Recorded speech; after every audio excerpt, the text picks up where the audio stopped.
سارمو آردی آتش خراب زنده باش.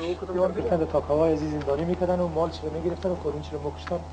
بعد از جنگ دومی توسط مجاهدین گوند دوی پیاده فتح گردید که تا هنوز ریاست 7 و ریاست وزارت امنیت دولتی و وزارت دفاع و اتحاد حزب اتحاد بسیار کوشش کردن که ساختمان حدیث از موی سنگر بگیره و زور خدا تا هنوز در دست رسی خود مردم موثق و گرفتن نتونستن. تا آخرین نفرم شاید دفاع کنیم و از این خط. قماندان صاحب رو بگین که این امارت ملکیت کی بوده؟ این از مردمی از عرب بوده. از مردم از برادرای ترکمنی بوده که ساختمان که ساخته بود کدام سوپرمارکت جور میکردن و حسابات وزیر وهابیون گرفته بود و قصداً تخریب کرد. قصداً تخریب خود از جنگ که حزب وحدت حمله کرد بالا از اینا و پس که اونا سر از حمله کرد تخریب شد. تخریب کرد. فکر کردم که منطقه آزمونه دیگه. که در اینجا 4 پست هست که یک پست مربوطی حاجی محمد است که قماندان قماندان فیض است، یک پست مربوطی قماندان صاحب شهید مظلوم حسین است و یک پست مربوطی قماندان شیر، یک پست دیگه مربوطی قماندان رمضان و یک پست دیگه از برادرای لوای 72 که از می جنگ کار است. محمد علی که از نظر استراتژیکی در کل مردم بالا مثل مشکلات سنگری است.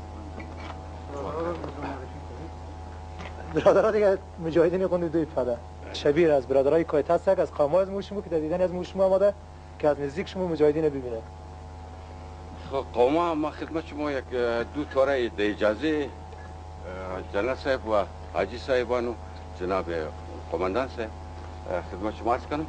اول خواهی که بسم الله الرحمن الرحیم قومای عزیز و شیرین حقیقتی است چیزی که تا امروز ما دیدیم شجاعت و شهامت شما را در هر سنگر که نشان دادیم این بی مثاله. از خاطر از این هم چون که شما قومی از ما هستین و ما طرفداری از قوم خود کده تعریف قوم کنم نه خدا شاهده ایتر نیه حقیقت همی است که شهامتی که نشان دادن بی مثاله. دمی دور از جنگ ویتنام گرفته تا امروز را بلکه از جنگ جهانی دویم اصلی که ما قوم کوشش کردن که بنیاد از مورا نه اولی بیله نه خانه بیله نه دکان بیله و امیتر نشانی از مورا از اینجا گل کنه.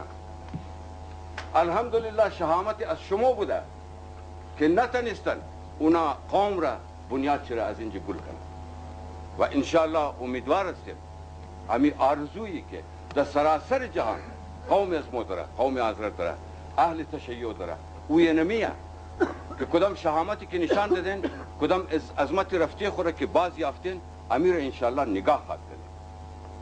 و دیگه ای است در آخر خدمت شما عرض کنم که قومای کویتا بلکه قوم حضرت ما در نیابت از تمام قوم از امریکا، کانادا، اروپا و پاکستان هر جایی که قوم است در نیابت از اونا در خدمت شما رسیدیم و سلام های گرم و پرحرارت از اونا را در خدمت شما تقدیم کنیم و السلام علیکم و رحمت الله. چونگی دشمن میده شد رسم بابایی دیگر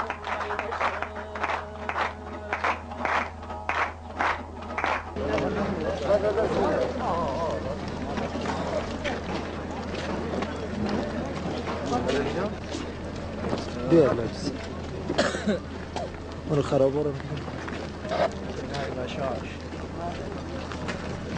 به بچه تهران طرف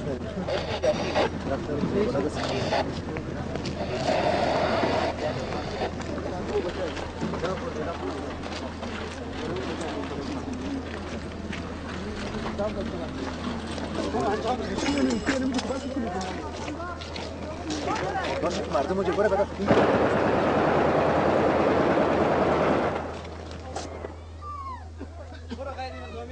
پس بریم بداره نده کشی یک دونه گریم چه جانی تنه بتیم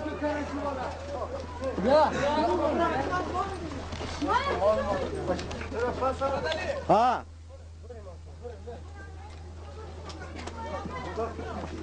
حسن برو حرکت کن حسن اما بریم دیگه برو بخیر حسن برو حسن برو مالی سوال داشت تا خود بهش کتا جدی تو رو ها کاملا کی کیه گرفتم بره تو که نمیبینی چی بکنی اینجا استاد است کی